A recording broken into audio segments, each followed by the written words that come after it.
Olá, pessoal, boa noite. Tudo bem aí? Boa noite.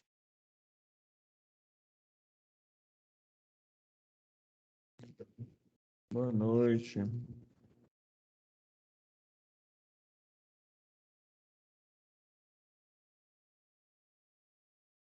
Muito bem, vamos lá então. E aí, conseguiram fazer os trabalhos? Essas 3 semanas aí foram boas? Conta pra mim aí, o que vocês fizeram? O meu só falta os resumos. Joia. Para mim também, só resumo, deu para dar uma boa adiantada nos trabalhos. Ah, legal. Que bom. Muito bem. E o trabalho do projeto de aprendizagem da empresa? Deu para fazer? Professor, Oi. eu tinha mandado pelo Moodle, só que aí eu tinha cortado algumas partes porque não coube. Aí você falou que podia mandar pelo e-mail, aí eu mandei por lá de novo, tá? Tá, beleza. Isso. Então, o pessoal começou a me mandar mensagem que tá ficando muito grande. Aí veio a ideia de compartilhar pelo Drive. Então, vamos fazer assim: vocês mandam pelo Drive e mandam o link, compartilha com o meu e-mail e põe o link no Moodle, que aí eu consigo achar e eu consigo ver tudo, né? Sem precisar cortar, fazer parte, porque o Moodle tem esse problema, ele é 10 megas o máximo, então passou disso não sobe. Não, não, Jorge, é uma pessoa só do grupo, tá? Todos os trabalhos em grupos, uma pessoa só envia, identifica, né? Tem que colocar o nome de todos, porque se não colocar o nome, aí eu não consigo saber de quem é. Então, identifica uma pessoa só manda. Não tem problema que lá no Moodle fica aparecendo que não mandou, nada a ver, tá? Então, beleza. Então, vamos seguir nossa aula. A gente tinha começado a falar de teoria comportamental, na última aula que a gente teve.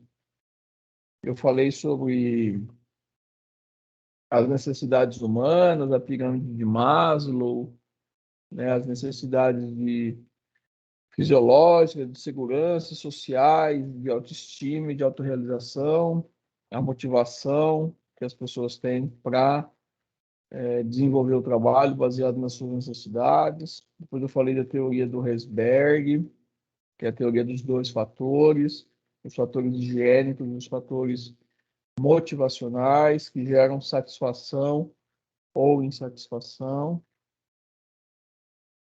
E aí eu comecei a falar do McGregor também, a teoria X e Y, onde a teoria X é mais voltada para o estilo de gestão baseado na teoria de Taylor e de Fayol, na teoria clássica, onde considera que o funcionário ele é preguiçoso, que ele precisa de controle, que ele não quer trabalhar por si só.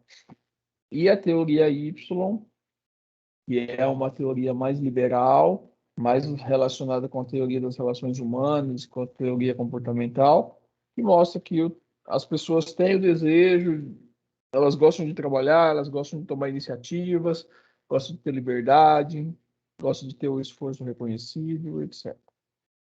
E aí, então a gente parou aqui no Likert.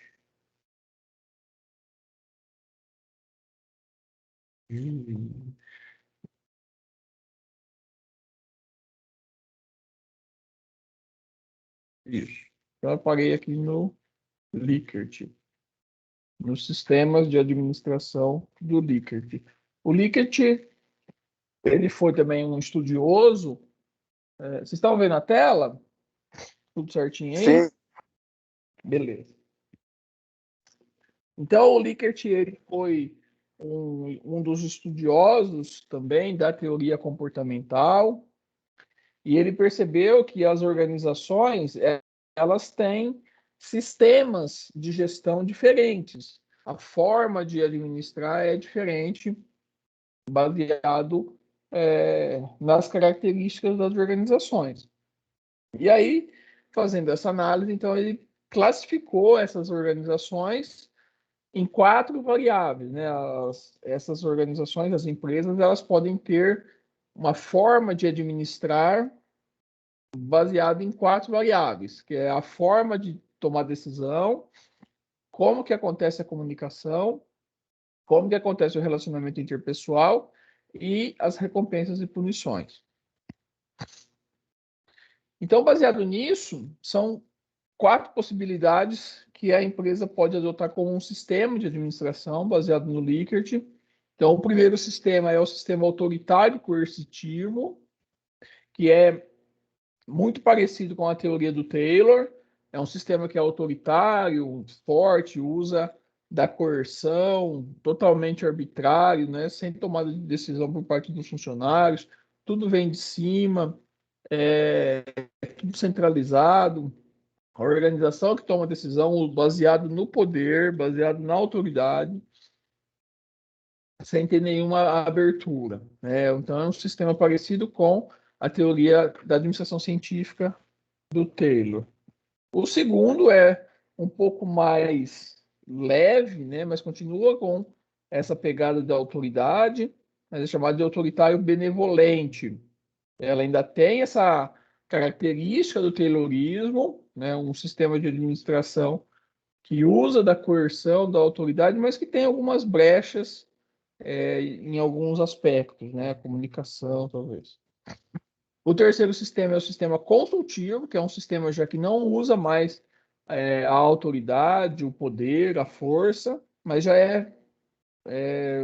usa ferramentas mais relacionadas com a teoria das relações humanas, né? Buscando um abrandamento dessa arbitrariedade, né? Uma forma intermediária entre o totalmente liberal e o coercitivo. E o quarto sistema, que é o sistema participativo, o sistema democrático, e é aquele que é totalmente democrático, né? As decisões são tomadas em conjunto, o sistema de comunicação ele flui por toda a hierarquia, toda a cadeia, as decisões são diluídas, são divididas, etc. Então, aí o Likert criou esse quadro no qual as organizações elas podem ser, então, elas podem ter sistemas de administração de 4 formas, né? O autoritário coercitivo, o benevolente, o consultivo e o participativo, e analisando pelas variáveis principais, que é o processo de decisão, a forma de comunicação, as relações entre as pessoas e o sistema de recompensa. Então, quando a empresa ou organização adota um sistema de administração baseado na coerção, no poder, na autoridade, né, tipo o Taylorismo, o processo de decisão, a tomada de decisão, é sempre centralizado na cúpula, né? Então, raramente alguma decisão é tomada fora do topo da pirâmide. Sempre a diretoria, o presidente, o dono da empresa é que vai tomar essa decisão. Então, o resto da organização, né, os demais cargos, os demais funcionários estão em outras posições na pirâmide hierárquica, eles não têm nenhum tipo de poder para tomar decisão. Eles simplesmente obedecem, né? A decisão é bem centralizada por essas características da autoridade e da coerção. O sistema de comunicação, nesse tipo de sistema de administração, ele é muito precário, porque não tem uma comunicação aberta, livre, né? O sistema de comunicação é muito pouco, ele é muito precário, a comunicação ela é muito pouca, não acontece um fluxo de informações dentro da organização. A comunicação ela é sempre vertical e sempre descendente, ou seja, a ordem vem do topo da pirâmide para a base e pronto, né? Não tem o retorno. Quem está na base não se comunica com quem está acima. Então, ele simplesmente recebe ordens e cumpre essas ordens e segue o trabalho, né?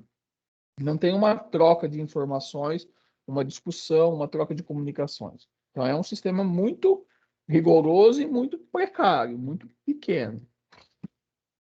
As relações interpessoais num sistema de autoridade e coerção, ela vai acabar tendo desconfiança. Então, as pessoas ficam temerosas, né? Os funcionários têm medo desse tipo de sistema, principalmente pelas punições, né? Que é o próximo item. Então, as relações interpessoais são aquelas totalmente baseadas na desconfiança. Não tem nenhum tipo de confiança entre colegas, entre superiores e subordinados, e entre subordinados e superiores, né? A relação ela é prejudicada porque é um sistema baseado no poder, baseado na força. Então não tem uma confiança, não tem um relacionamento aberto, transparente, democrático, né? É aquela famosa aquele famoso ditado, né? Manda quem pode e obedece quem tem juízo. E pronto, acabou a conversa, né? Quando surgem as organizações informais, elas são consideradas como uma ameaça, né, como um prejuízo. Então, as organizações informais também atuam no sistema de desconfiança e de medo, e os cargos confinam as pessoas. Então, a pessoa fica muito relacionada com o seu cargo e muito presa, isolada naquela situação por causa dessa forma de gestão que é baseado pelo controle da autoridade, pelo controle do poder. O sistema de recompensa e punição, ele é um sistema baseado totalmente na punição disciplinar, né? Então, se a pessoa não cumpre a função, o regulamento, a norma, ela notoriamente vai sofrer uma punição, né? E os sistemas de recompensa são muito baixos, muito poucos. Raramente acontece uma recompensa, e quando acontece, são apenas financeiras, são salariais, né? Não existem recompensas sociais ou de algum outro tipo assim. Mas são raras, né? A maior característica desse sistema autoritário é a punição, exatamente. É a medida disciplinar, é a punição porque não se cumprem normas, regulamentos, processos que a empresa determina. O segundo tipo de sistema de administração, que é autoritário benevolente, ele continua possuindo essa característica de autoritarismo, de uso do poder, de uso da força, mas ele é um pouco mais suave, né? Ele não é totalmente coercitivo como o primeiro sistema. Então, ainda continua o processo de decisão centralizado na cúpula, então as pessoas que estão abaixo na pirâmide hierárquica não conseguem tomar decisões, não têm essa abertura, né? Em algumas situações tem algum tipo de delegação de informações, mas muito pouco, né? O sistema de comunicação continua sendo precário, né? Com poucas comunicações descendentes, sempre recebendo a ordem, né? Muito pouco ascendente, então praticamente o funcionário continua sem voz. As relações interpessoais, elas também são podadas, né? São toleradas, mas com condescendência, então permite-se que tenham, mas a organização acaba controlando as relações entre as pessoas que estão no mesmo nível na pirâmide e superiores e subordinados, porque isso acaba sendo uma ameaça para a empresa, né? Assim como a organização informal. A organização, né, busca maneiras de acabar com essa organização informal. Não quer ter as panelinhas porque são vistas como uma ameaça à tranquilidade da empresa, né? E também usa muito fortemente ainda o sistema de punições e de medidas disciplinares. Poucas recompensas salariais e raramente algumas recompensas sociais. O terceiro sistema já é um sistema mais aberto, mais liberal, que é o sistema consultivo. Então, é um sistema onde o processo de decisão ele passa a ser um pouco mais descentralizado, ele deixa de ser totalmente controlado pela cúpula da organização, mas permite algum tipo de participação de delegação, né? Então, não fica mais totalmente focado no topo da pirâmide, permite algumas situações que as outras partes da pirâmide podem opinar, podem participar, e também haja uma delegação. O sistema de comunicação passa a ser um pouco mais facilitado, então, para que tenha um fluxo de informações, tanto descendente quanto ascendente, né? Então, as informações vêm da cúpula para a base e retornam da base para o topo, e isso passa a ser uma forma da organização ter um retorno pelos funcionários das ações da empresa, né? Eles passam a ter um feedback sobre o processo de comunicação, sobre todo o processo da organização como um todo, né? A relação interpessoal passa a ser baseada na confiança e nas relações, porque já não existe mais tanto as punições, né? Pode ver que o sistema de punição ele praticamente não existe mais. São raramente a empresa adota punições ou castigos, né? É um sistema mais liberal e essa ausência de punições possibilita confiança nas pessoas. Então as pessoas acabam perdendo o medo, né? Elas acreditam que elas têm uma voz, que elas podem participar do contexto organizacional. Elas podem emitir uma opinião sem ter medo de sofrer uma punição. Isso praticamente não acontece nos dois sistemas anteriores, né? O medo prevalece porque as pessoas não querem expor a sua opinião, expor a sua capacidade, expor a sua participação por medo de sofrer punições, né? Sejam punições morais ou medidas disciplinares. No sistema consultivo, não, já tem essa abertura. Então, a organização possibilita que as empresas, que as pessoas participem do contexto da administração. E aí a comunicação e a relação pessoal, interpessoal, é mais fortalecida. Os sistemas de recompensa, eles passam a ser principalmente materiais, então tem um apelo maior por recompensas, né? Principalmente no tocante à determinação de metas de objetivo, então alcance de metas, alcance de objetivos com recompensas salariais e também recompensas sociais, né? Reconhecimentos sociais, né? Dos funcionários, do grupo de pessoas que estão naquela organização.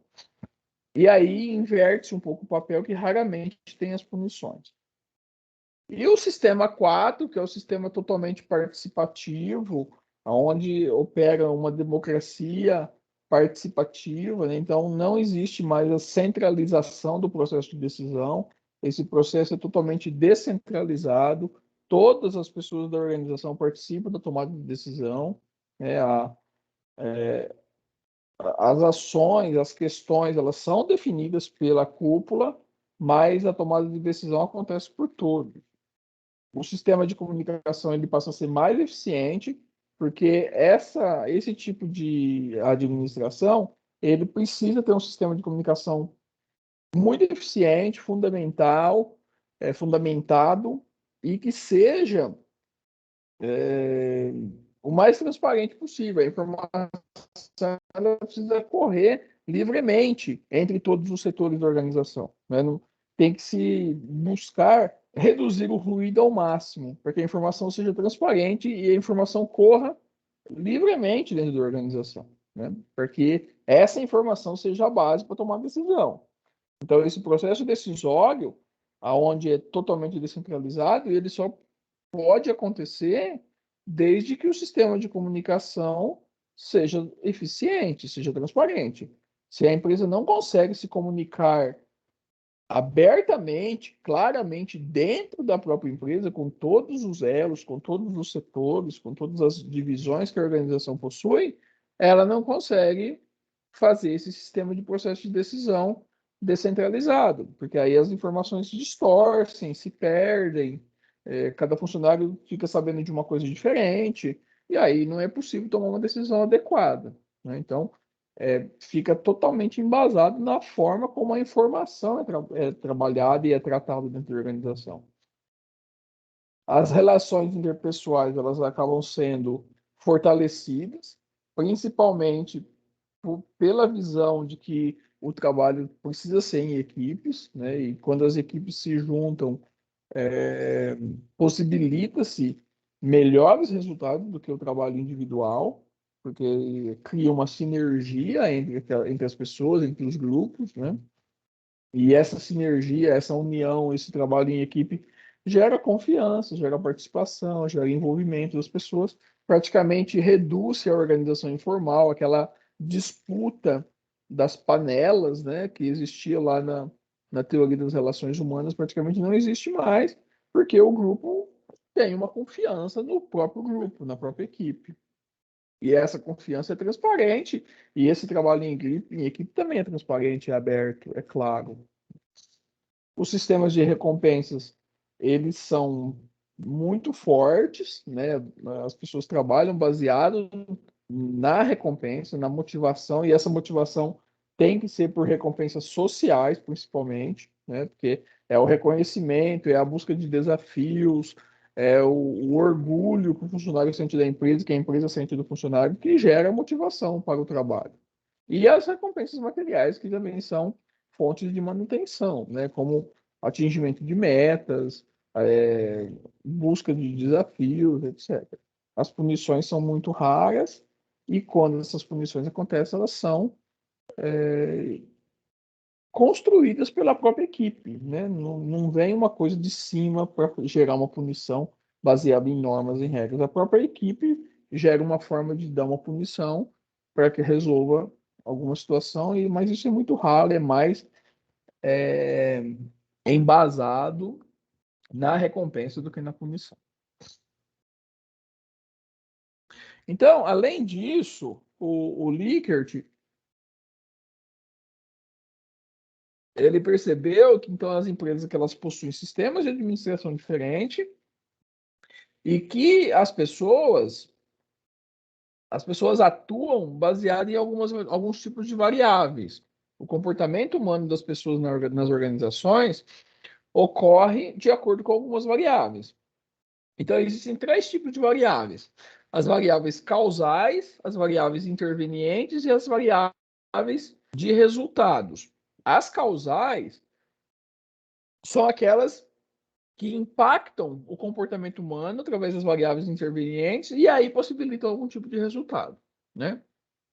As principais variáveis causais são aquelas relacionadas com a organização.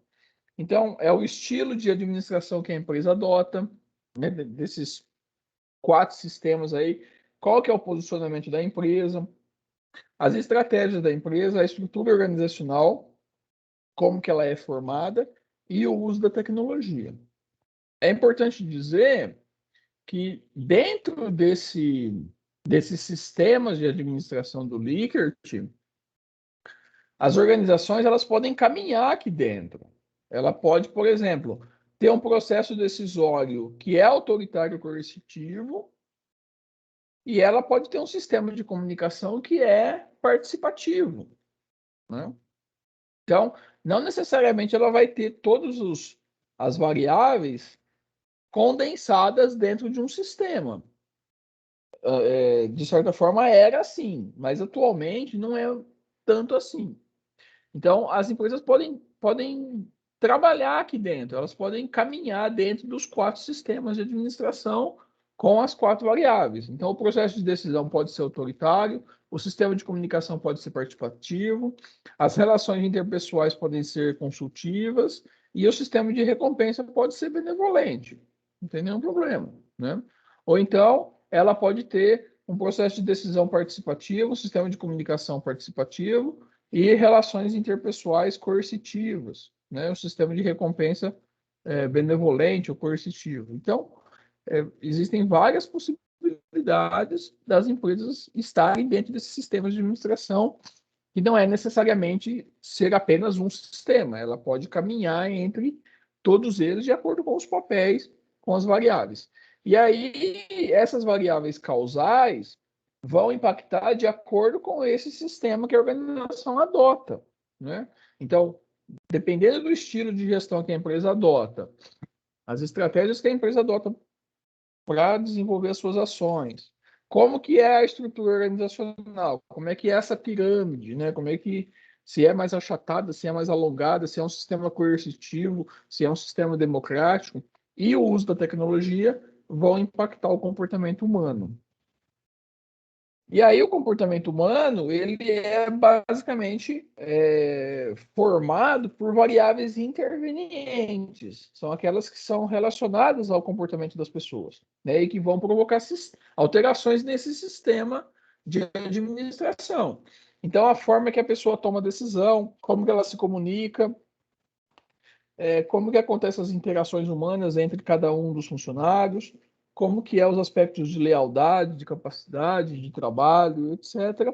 São alguns tipos de variáveis intervenientes que vão mostrar o comportamento dessas pessoas dentro das organizações. E aí o impacto causado por aquelas variáveis causais, né, que são relacionados com os sistemas de administração, a hora que influencia o comportamento das pessoas por essas variáveis, então vai produzir os resultados. Então, esse é o pensamento que o Likert percebeu dentro das empresas.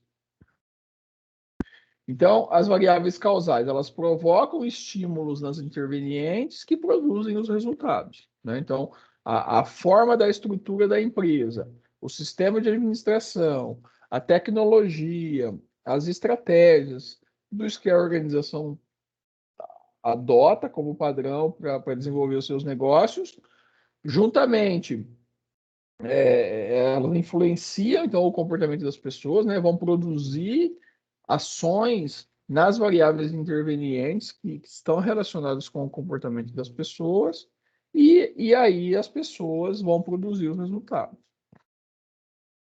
Então, essas variáveis intervenientes que são relacionadas com o comportamento humano, elas dependem das organizações. Elas dependem de como a organização as afeta, né? Então, depende das variáveis causais, e essas variáveis causais são relacionadas com a organização. Então, da forma como o funcionário é afetado pela organização, o funcionário vai influenciar o resultado que vai ser gerado nessa organização.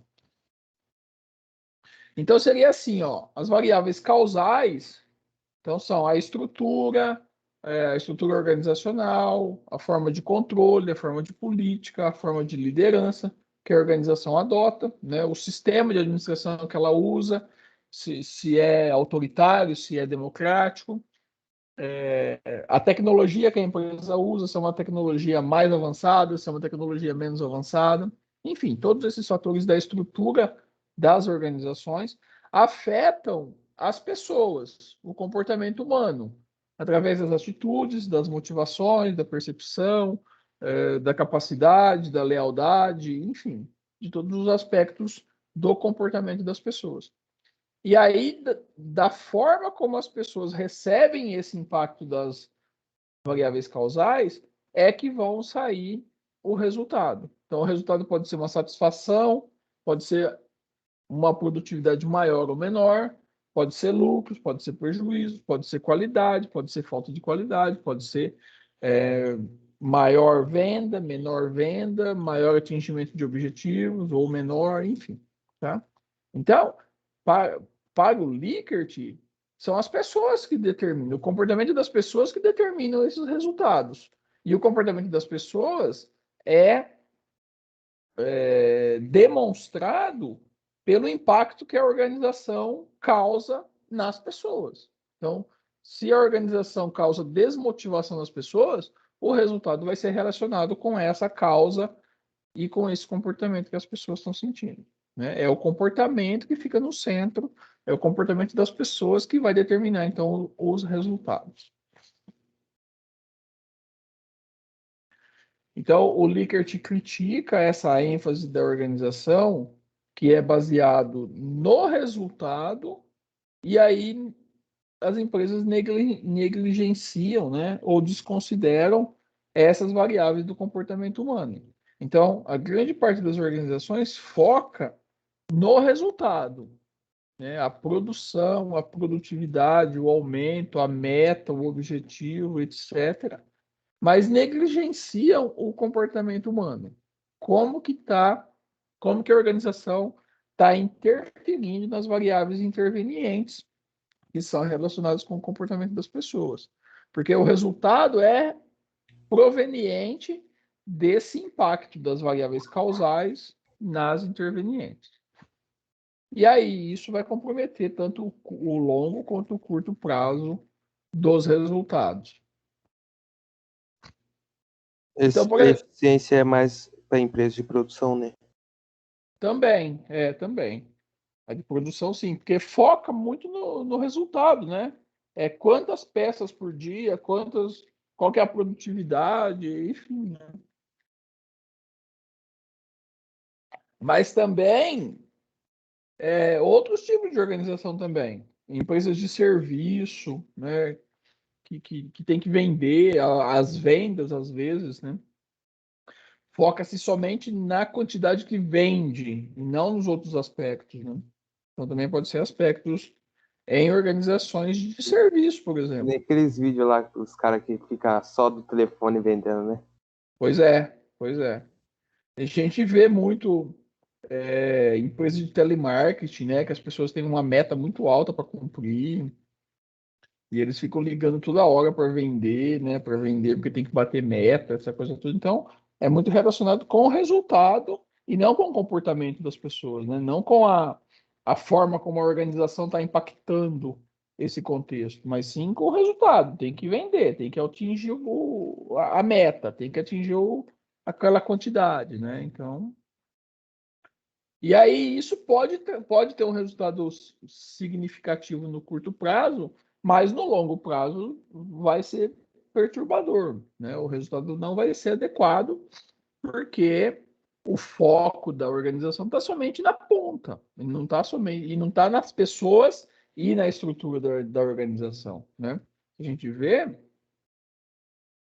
então, olha, são três variáveis, né? E as pessoas estão aqui no meio, e elas estão recebendo pressão da organização. Então, são essas variáveis que estão causando o resultado, né? Passando pelas pessoas, passando pelo comportamento das pessoas. Então, se eu não analiso essa forma aqui, que são as causais, e eu venho analisar somente o resultado que eu preciso, eu posso alcançar esses objetivos no curto prazo, mas no médio e longo prazo isso não vai se sustentar, né? Porque o problema está sendo as variáveis causais e as pessoas, o comportamento das pessoas.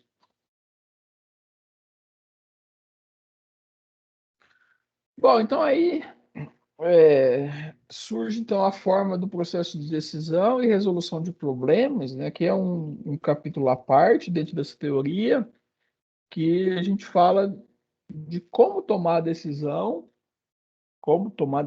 né, o processo de decisão, como que acontece, e resolução de problemas, como que eu resolvo problemas.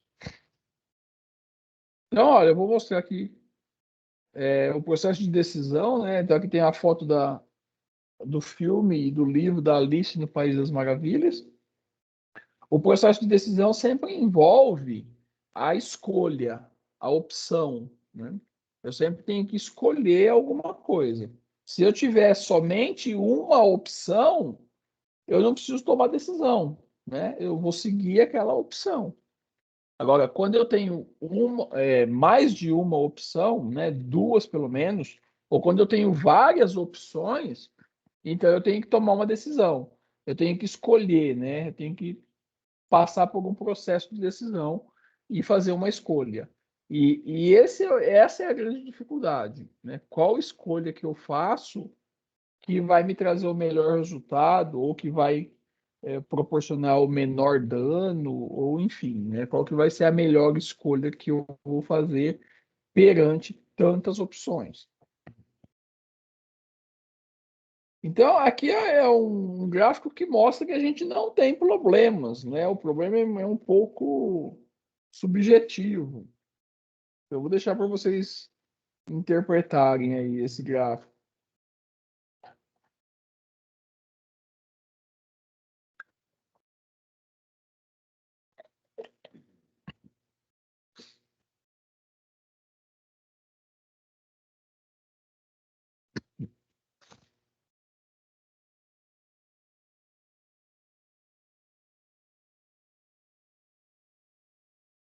Pode culpar o estagiário. Ah, tô rindo muito aqui. Isso aí foi boa mesmo. Então, Coitado, estagiário. vocês percebam que não, o final não tem problema, né? Então, a gente não tem problemas. É uma coisa subjetiva ter problemas, né? Isso é na visão dele? É. Não. Isso aqui é uma sátira que eu achei num jornal. Ah, Não tem nada a ver. Mas você pode perceber que não tem problema, né? Por exemplo, foi você que quebrou? Não. Então, beleza. Você será afetado? Não. Então, finge que não viu e não tem problema. Você será afetado? Sim. Comece a chorar. Pode culpar o estagiário? Sim. Então, não tem problema, né? É o estagiário que... mas os problemas geralmente vêm do topo da empresa ou vêm embaixo? No- De todos os lados. De todos os lados, né? Não, mas o problema principal é no topo, né? Do, na tomada de decisão estratégica. Né? Geralmente a tomada de decisão estratégica é feita pelo topo, né? Mas assim, ó, geralmente a tomada de decisão estratégica é feita pelo topo. Essa decisão estratégica ela é diluída numa decisão gerencial que é feita pelo meio da pirâmide, né, pelos gerentes. E essa decisão gerencial é diluída e entregue para o nível operacional. E também há tomada de decisão no nível operacional, né? Então, quando, tipo, se a tomada de decisão foi feita errada, ela vai descer até o operacional? Vai descer. Se for errada, vai descer errada para o operacional. Entendi. E também ela pode descer certa e subir errada. Certo? É, Eu posso tomar uma decisão no operacional errada e essa decisão volta para o topo da pirâmide errada. Ou vice-versa, eu posso descer errado e subir certo. É sempre uma estrada de mão dupla, né? Desce uma informação e sobe outra. Então, vem do estratégico para o operacional e volta do operacional para o estratégico, né? Então, pode vir certo e voltar certo, pode vir errado e voltar errado, pode vir errado e voltar certo. Independente, tá? Bom, então, o que é um problema? Um problema é alguma coisa que atrapalha você alcançar o seu objetivo, tá? Então, é uma discrepância entre o resultado que é esperado e o resultado que você alcança. É um obstáculo que, se não for removido, o objetivo não será atingido. É um conflito, um gargalo, um defeito, uma falha, um atraso, uma insatisfação, um desperdício, tudo que causa dissabor, sofrimento e prejuízo, tá? Então, o que é um problema? O problema ele pode ser tudo isso que eu disse, mas de forma bem simples, é tudo aquilo que atrapalha você de alcançar seu objetivo, seja do que for, né? Tudo que atrapalha você de alcançar seu objetivo é um problema, tá? Então, eu posso, que nem a primeira definição, uma discrepância entre o resultado esperado e o resultado obtido. Então, eu queria produzir 10 sapatos e eu produzi 8, né? Então, eu tenho um problema. Deu uma diferença, porque eu esperava produzir 10 e eu produzi 8. Pode ser um obstáculo para que meu objetivo não alcance. Eu quero chegar na praia em 2 horas e eu chego em 8 horas. Então, é um problema, né? Tive um obstáculo, alguma coisa. O pneu do carro furou e eu fiquei 2 horas parado e atrapalhou a viagem. Então, é um problema. Ou então pode ser um conflito, um defeito, um atraso, uma insatisfação, né? Um cliente insatisfeito, vendi o sapato para o cliente e o cliente ficou muito bravo porque o sapato tinha um defeito, enfim, tá? Um desperdício, uma falha, né? Um defeito no sapato, enfim. Então, tudo isso é problema. Tudo isso que vem contra aquilo que foi planejado e definido como objetivo e não aconteceu, é um problema. E aí, os problemas, eles podem ser classificados de duas maneiras. Os problemas que são bem estruturados.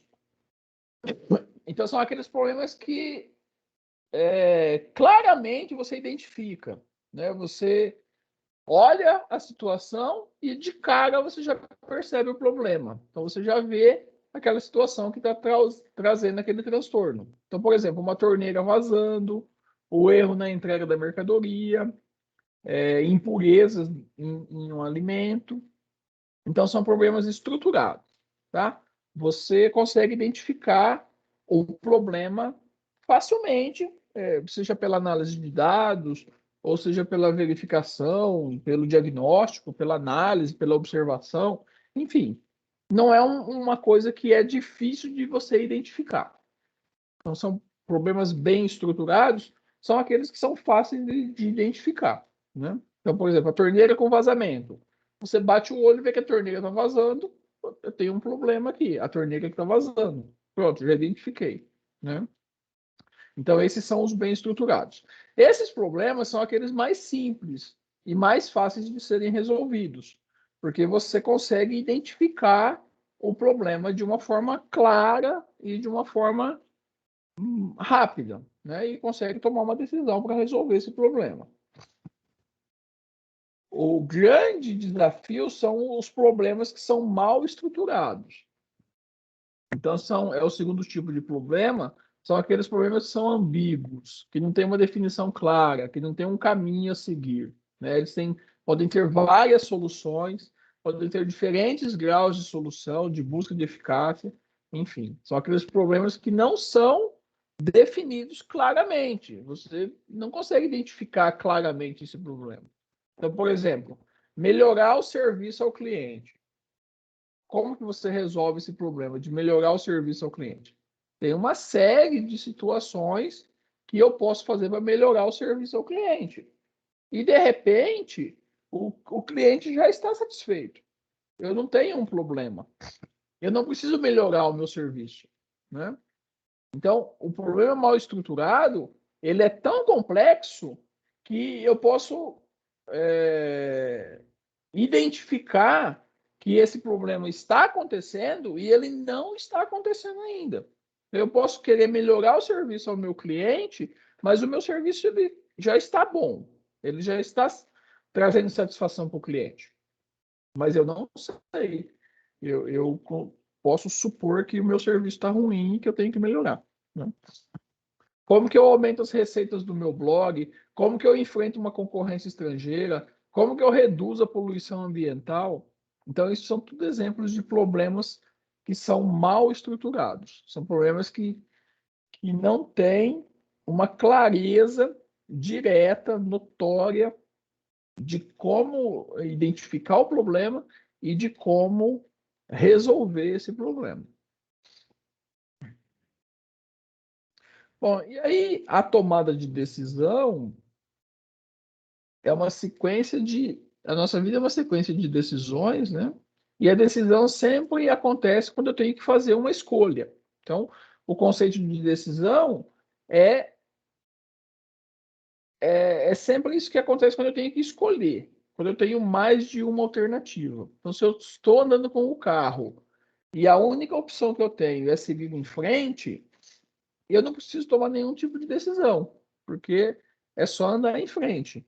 Agora, se eu chego num cruzamento e eu tenho a possibilidade de virar à esquerda, de virar à direita, de andar em frente ou de voltar, então eu tenho 4 opções. Então, quando surgem mais de uma opção, eu tenho que tomar uma decisão, né? Então, se eu vou virar o meu carro para a direita, para a esquerda, se eu vou seguir em frente ou se eu vou retornar, é uma forma de tomar decisão. Então, eu tenho que escolher uma dessas opções. Então, se eu escolho virar à direita, eu tomei a decisão de virar à direita, né? E aí eu viro à direita e sigo. Mas eu tinha outras 3 opções que eu poderia ter escolhido. Então, a tomada de decisão sempre acontece quando eu tenho pelo menos 2 alternativas. E eu tenho que escolher uma das 2, né? Ou mais alternativas.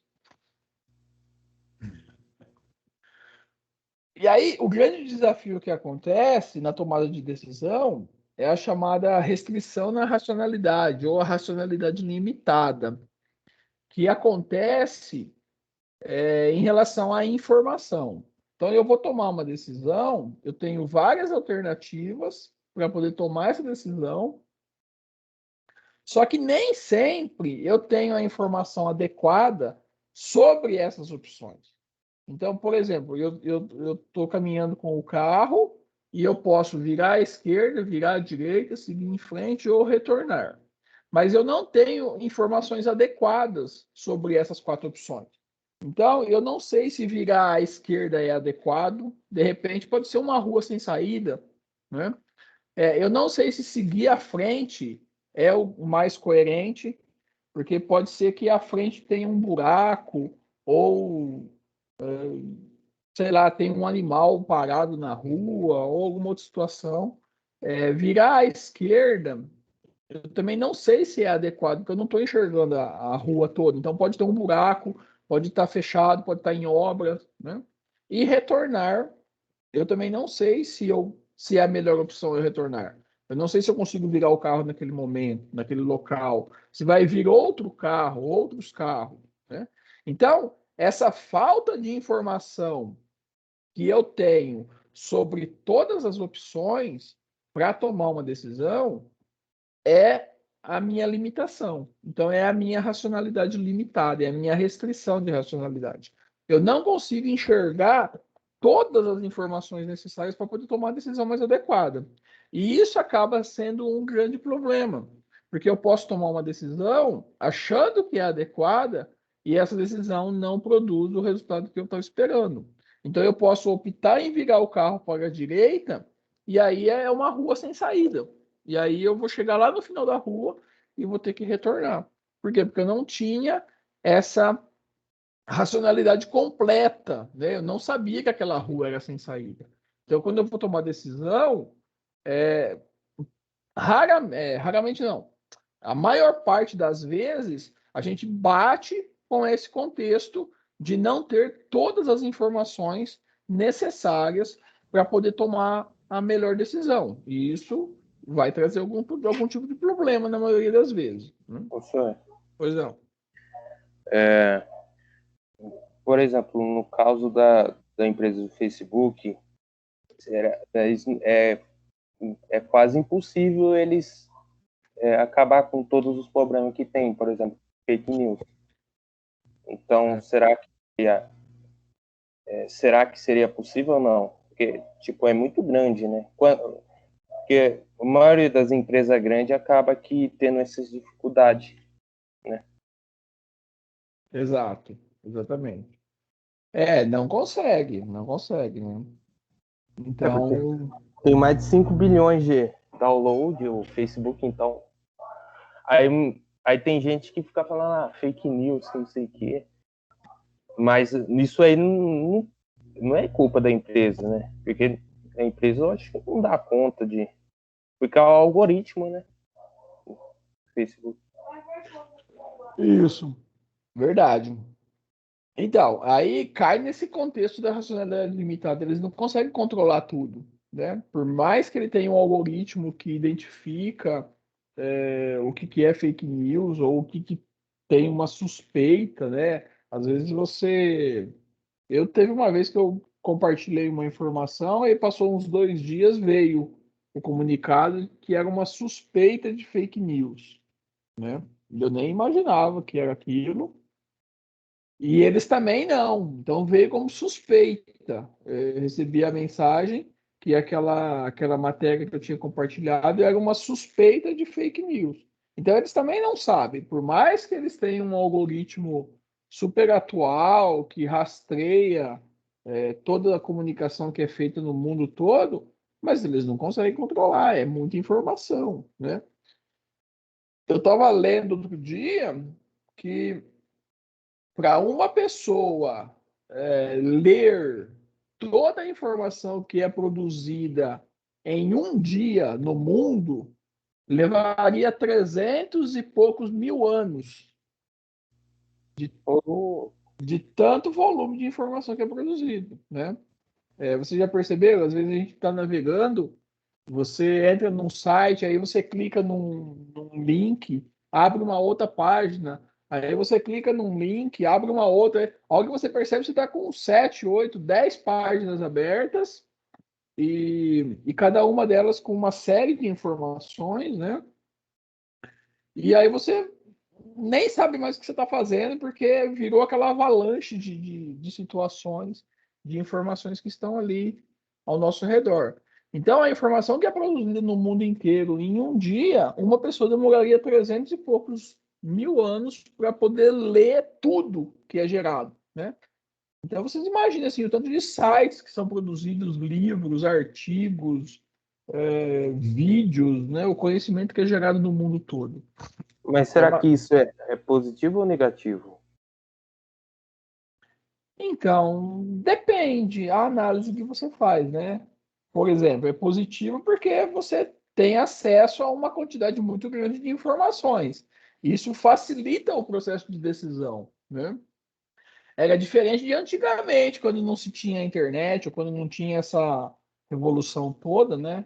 A gente estava conversando outro dia com um professor, e ele estava me contando que quando ele fez doutorado, ele precisava ir na biblioteca, pegar os artigos que tinham lá na biblioteca, as revistas, fazer o xerox do papel, e aí vinha para casa com aquela pilha de papel para poder estudar, para poder escrever a tese, né?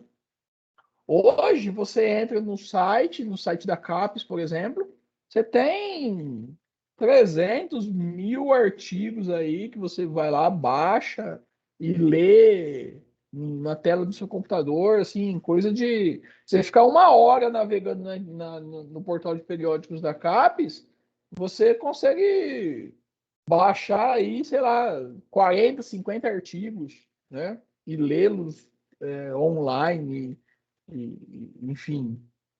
Então, a facilidade de ter esse monte de informação é que possibilita uma tomada de decisão mais próximo do real, né? Você consegue ter mais informação, mais dados para tomar uma decisão mais coerente de vários assuntos, né?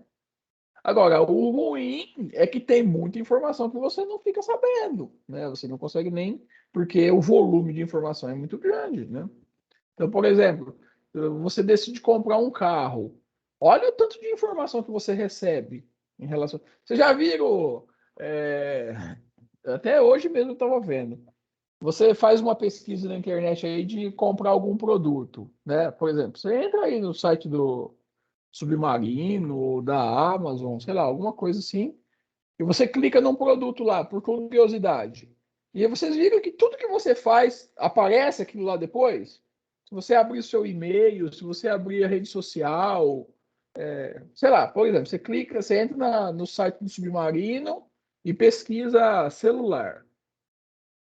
Né? Você faz uma pesquisa lá, olha alguns aparelhos de celular, preço, essas coisas todas. Nos próximos Mais dias, inbox no e-mail.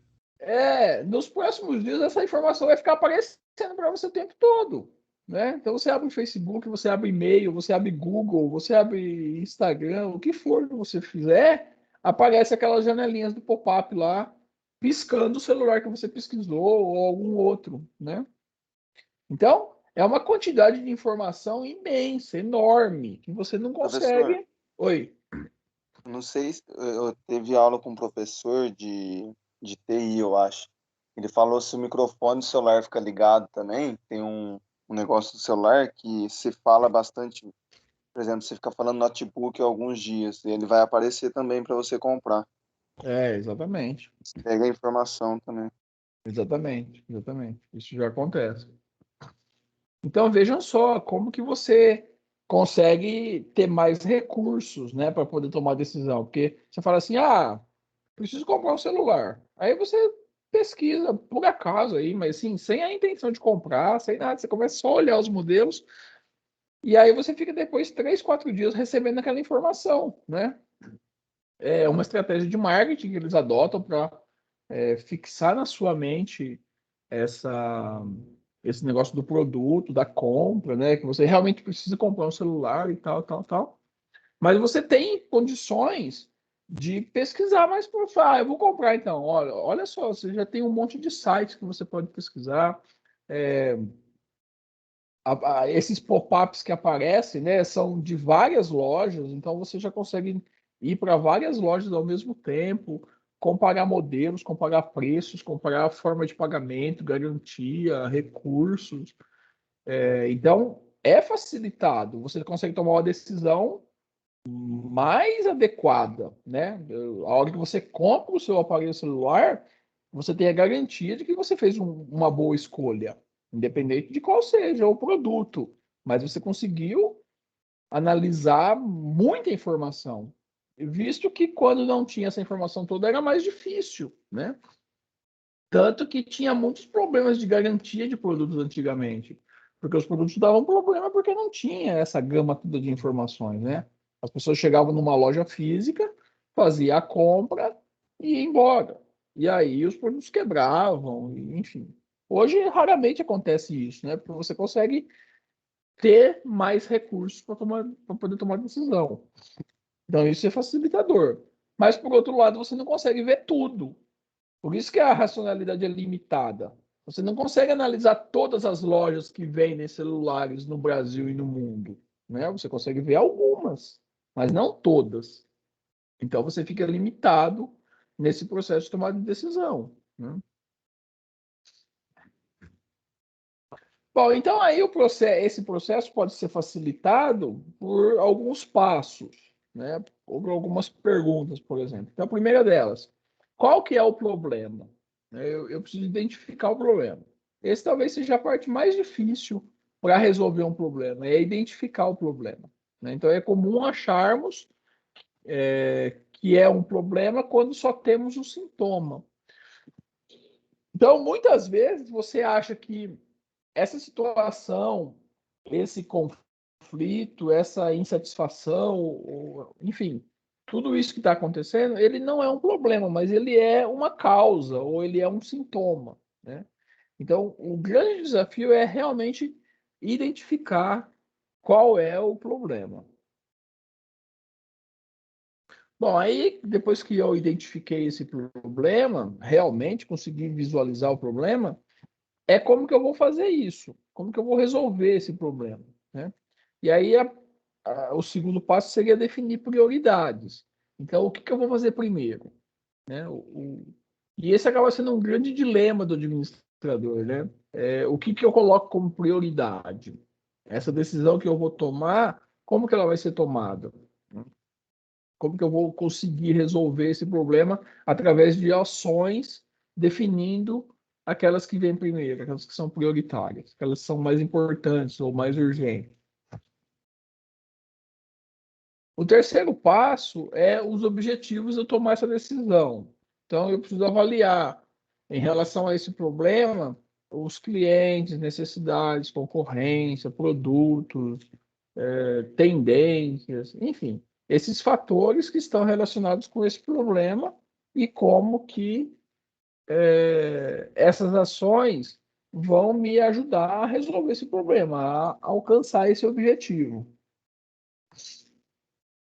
O quarto passo é quais alternativas que eu tenho, né? Então, qual o maior número possível de informações que eu consigo buscar e quais são as alternativas que eu tenho. Então, aí é essa caçada pelas informações, né?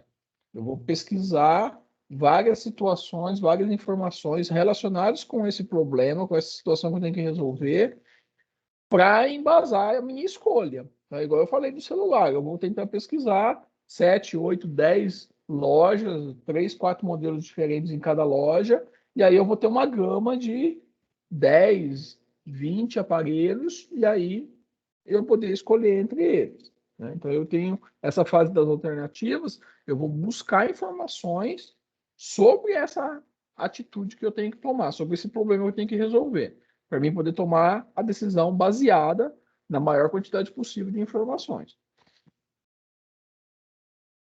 O quinto passo é analisar vantagem e desvantagem. Então, eu já ouvi as alternativas e aí eu faço um quadro comparando vantagens e desvantagens de cada uma dessas alternativas, né? Então, eu posso simular algum cenário, eu posso verificar se uma ação possibilita maiores ganhos do que as outras, uma que traz um benefício maior do que o custo, né? Então, por exemplo, se eu vou comprar o celular, eu tenho que analisar a relação, os benefícios que cada aparelho me traz, o custo que ele tem, essa relação do benefício e do custo, né, da vantagem e desvantagem, quais são as vantagens que ele oferece, quais são as desvantagens que ele oferece. Então, fazer essa análise comparativa em relação às alternativas que eu tenho para resolver aquele problema. E aí eu vou tentar filtrar, né, qual alternativa ou quais alternativas são as melhores. Então, aquelas que eu posso eliminar, né, se eu conseguir já tomar uma decisão, eu já praticamente resolvo. Se eu não conseguir tomar uma decisão, então eliminar aquelas opções que podem ser eliminadas e eu vou reduzindo a quantidade de alternativas para mim poder escolher. O próximo passo é como que eu implemento essa escolha, né? Então, como que eu assumo essa alternativa que eu escolhi, como que eu vou fazer isso? Então, eu tenho que analisar algumas situações, por exemplo, o orçamento ou o cronograma, ou se eu tenho que comunicar essa decisão para alguém que é responsável ou para algum superior, alguma coisa assim, né? Então, eu já tomei a decisão, eu já vi a vantagem e desvantagem, já sei que aquela opção é a melhor para resolver esse problema, e eu tenho que implementar essa opção, eu tenho que transmitir isso de alguma maneira para o superior, ou tenho que amarrar isso com um orçamento ou com um cronograma, alguma coisa desse tipo. E depois, como que eu acompanho, né? Como que eu monitoro? Depois que eu tomei a decisão, que eu já escolhi, que eu já assumi aquela situação, como que eu vou fazer o acompanhamento? Então, eu preciso acompanhar para realmente saber que a minha escolha foi adequada, que a minha escolha foi embasada em informações e que vai me trazer a maior parte de vantagens, a maior parte de ganhos do que as outras opções que eu tinha, né? Nesse contexto do monitoramento, pode ser que eu me engane. Então, eu possa... esse monitoramento que vai me mostrar se eu fiz a tomada de decisão certa ou não. Porque eu posso ter tomado a decisão e imediatamente o problema não ser resolvido. E aí eu tenho que voltar e começar esse processo de 8 perguntas novamente, né? Ou então, esse monitoramento, esse acompanhamento, ele prova que realmente eu fiz uma escolha boa e que eu resolvi esse problema. E aí eu continuo acompanhando. Então, é um processo cíclico de 8 etapas, né? Então, eu tenho que analisar a situação que eu tenho para resolver ou o problema, eu defino quais são os objetivos, busco as alternativas que eu tenho para poder resolver esse problema, avalio todas as alternativas que eu tenho, quais são as melhores ou qual é a melhor, tomo a decisão e implemento essa escolha e acompanho essa minha decisão. Se ela foi adequada, então eu resolvo o problema. Se ela não foi adequada, eu volto e continua sendo um processo, um ciclo. Bom, os principais tipos de decisão, então existem as decisões que são programadas. Então, nas organizações, existem decisões que são rotineiras, né? Então, são aquelas decisões que já aconteceram algum tipo de problema e a decisão já foi tomada e resolveu e deu certo. Então, essa decisão acaba se tornando um padrão, né? Acaba sendo um método para aquela situação de problema que aconteceu novamente. Então, as decisões programadas são aquelas que já aconteceram em algum momento, ou na vida da pessoa, ou na organização, e para algum tipo de problema, e aquela decisão foi tomada e foi adequada, resolveu o problema. Então, é como se fosse um remédio, né? Você toma um remédio e cura aquele mal que você estava sentindo. Então, toda vez que você sentir aquela dor, você vai tomar aquele remédio. Então, essa decisão programada é dessa maneira. Toda vez que surge aquela situação, aquele problema ou aquela situação, você já sabe como que resolve. E as decisões que são não programadas. Então, são aquelas decisões para situações que ainda não aconteceram, né? Circunstâncias atuais, circunstâncias diferentes de uma que já aconteceu. Você não tem a experiência para poder tomar essa decisão. Então, é uma decisão nova que você vai ter que tomar em relação a um problema que ainda não foi enfrentado. Então, essas decisões elas precisam ser estudadas, preparadas, analisadas, de acordo com você seguir aquele passo a passo, né? E são decisões que requerem análises constantes, requerem a busca por várias alternativas, com muitas variáveis, e muitas vezes a tomada de decisão não programada, ela é totalmente desconhecida, então, por mais que tenha uma gama de informações, um embasamento para poder tomar a informação adequada, ainda tem o grau de incerteza, né? Ainda corre o risco dessa decisão ser errada e de não resolver o problema. Então, são as decisões mais difíceis que os administradores precisam tomar, são as decisões não programadas, porque envolve o risco e a incerteza. Bom, eu vou parar aqui, porque agora tem algumas ferramentas para a gente poder tomar decisão, e aí eu vou usar essas ferramentas na próxima aula, que é amanhã. Ok? Alguém tem alguma dúvida disso, alguma pergunta? Ficou claro essa parte da teoria comportamental, os sistemas de administração, e a parte do problema, tomada de decisão, decisões programadas, não programadas, problemas estruturados e não estruturados. Isso tudo cai na prova de bardada. Ok, gente? Cai em concurso, né? Cai em concurso, exatamente. Tá bom? Beleza, pessoal. Então, muito obrigado. Boa noite a todos. Amanhã a gente continua e a gente termina esse assunto. Obrigado, boa noite a todos. Boa noite, Boa noite. professor. Boa noite.